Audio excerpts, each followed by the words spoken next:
अस्सलाम वालेकुम everyone, so welcome back to my YouTube channel. आज मैं आपके साथ शेयर करने वाली बहुत ही ज़बरदस्त, बहुत ही रिफ़्रेशिंग कैरी का शरबत, कैरी का जूस, जिसे आप आम पन्ना कह सकते हैं।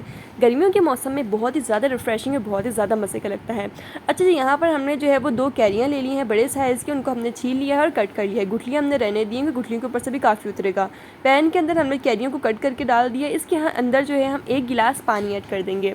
अच्छा जी, 1 गिलास पानी ऐड कर दिया है। फ्लेम को जो है वो हम ऑन कर देंगे और इसके बाद हम इसके अंदर जो ऐड करेंगे वो है शुगर यानी चीनी। अच्छा, ये चीनी जो है वो तकरीबन हम जो है वो 1 कप जो है वो भर के इसके अंदर डाल देंगे। ठीक है जी, अब क्या करना है, फ्लेम को ऑन करना है। आपने जो है इसको तकरीबन 5 से 10 मिनट के लिए वो उबाल लेना है, ताकि हमारी जो कैरियाँ हैं वो बहुत ही अच्छे से गल जाएँ। बिल्कुल जो है हमें उसको कैरियों को बिल्कुल सॉफ्ट कर लेना है। ठीक है, तो यहाँ हमने जो है इसको मिक्स करना स्टार्ट कर दिया है। हम जो है ऐसा ऐसा जो है पकना स्टार्ट हो रही है और बिल्कुल जब भी आप चेक कर लेंगे छुरी के कांटे की मदद से कि इस तरह देखें बिल्कुल ये सॉफ्ट हो चुकी है, इसका मतलब यहाँ पर जो है वो गल चुकी है, बिल्कुल डन हो चुकी है। अच्छा जी, तो उसके बाद जो है आप फ्लेम को जो है ऑफ़ कर लेंगे और इसके बाद जो हमारा मिक्सचर है ना, इसको आपने ठंडा कर लेना है। अच्छा जी, तो अब जो है ये अच्छे से जो है वो कूल डाउन हो जाएगा। तो उसके बाद आपने जो है इसको थोड़ा सा मैश करना है, ताकि जो गुठलियों के ऊपर से जो है ना वो उतर जाए। फिर गुठलियों को आपने जो है वो सेपरेट निकाल लेना है। वैसे मैश करने की ज़रूरत नहीं है, लेकिन ये गुठलियों को थोड़ा सा मैश करें कि गुठली के ऊपर जितना भी लगा होगा कैरी वगैरह वो सारी उतर जाए, ताकि कुछ भी वेस्ट ना जाए। ठंडा होने के बाद अब आपने इसको जो है वो ब्लेंडर के अंदर डालना है और अच्छे से ब्लेंड कर देना है।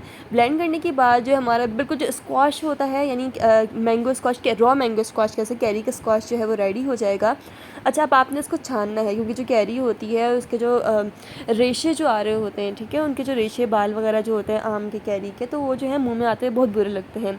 तो अच्छा ये कि आप इसको जो है वो अच्छे से स्ट्रेन आउट कर लें, ताकि जो है जब आप शरबत पिएँ तो बिल्कुल स्मूथ और आपके मुँह में ऐसा कुछ भी इसके पीसेस वगैरह बिल्कुल भी ना आए।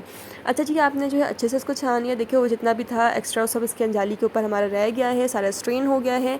ये जो है अब आप इसको आराम से स्टोर कर सकते हैं, फ्रिज में रख सकते हैं टाइट के अंदर। अब क्या करना है, सिंपल मैं आपको ग्लास के अंदर बनाना बताती हूँ। जैसे मेहमान है, फटाफट कैसे बनाएंगे, आपको पीना आप कैसे पियेंगे। ग्लास के अंदर यहाँ पर आपने चिल वाटर ले लिया, ठंडा पानी हमने इसके अंदर जो है आधे ज़्यादा जो है वो ग्लास ऐड कर दिया है। इसके अंदर हम 1 गिलास के अंदर तकरीबन हमारे 5 to 6 टीस्पून ये जो स्क्वाश रेडी हुआ ये ऐड कर देंगे। दोनों ग्लासेस के अंदर जो है 5 to 6 टीस्पून हमने जो है वो ऐड कर दिया है। अच्छा जी, अब जो है वो शुगर ऑप्शनल है, क्योंकि शुगर हमने इस मिक्सचर में पहले ही ऐड की हुई है, लेकिन हम ना थोड़ी थोड़ी सी ऐड करेंगे, ठीक है, क्योंकि अक्सर जब स्क्वाश रेडी हो थोड़ी कम लगती है चीनी, तो उसके हिसाब से अब आपको जैसा मीठा पसंद है, कम मीठा पसंद, ज़्यादा मीठा पसंद है, उसके हिसाब से आपने इसके अंदर वो चीनी ऐड कर देनी है। उसके बाद हम इसके अंदर ऐड कर देंगे काला नमक, जो कि सबसे मेन इंग्रेडिएंट है, क्योंकि इससे ना बहुत ही मज़ेदार एक रिफ़्रेशिंग सा टेस्ट लगता है, बहुत ही मज़े का। सिंपल सॉल्ट से इतना अच्छा टेस्ट नहीं आता, इतना काले नमक से इसका टेस्ट बहुत अच्छा आता है। काले नमक जो है वो 2-2 चुटकी हमने इसके अंदर ऐड कर दिया है। अच्छा, अब इसके अंदर इसको चिल करने के लिए हमने इसके अंदर ऐड कर दी आइस क्यूब्स। आपकी मर्ज़ी से जितना ठंडा पसंद है उस हिसाब से जो है आप इसके अंदर ऐड कर सकते हैं। हमने इसको गार्निश कर दिया है मिंट लीव्स के साथ, पुदीने के पत्ते के साथ। यहाँ पर बहुत ही ज़बरदस्त कैरी का रिफ्रेशिंग सा शरबत जो है आम पन्ना रेडी हो चुका है, जिसे आप गर्मियों में इंजॉय कर सकते हैं। और सबसे अच्छी चीज़ की जो इसको पीने से जो है वो गर्मी, जिसम की गर्मी दूर होती है और बहुत ज़्यादा रिफ्रेशिंग होता है।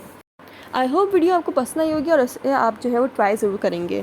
वीडियो पसंद आई so don't forget to like, comment, share and subscribe to my channel. Thanks for watching. अल्लाह हाफिज़।